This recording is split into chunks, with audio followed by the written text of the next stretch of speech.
Here we are in my flower garden, and we're going to pick some violas so we can press them. Now we want to pick the best specimens that you have. Ones that don't have bug damage, any defects, because all that stuff is going to show up in your flower.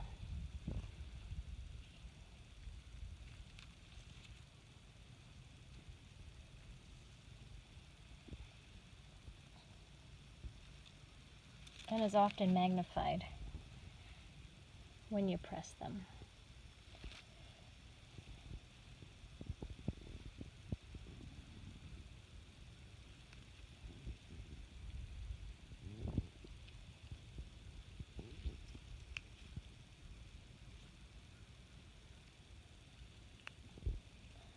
If you're just starting out, then you can pick any, and you pick your least best ones.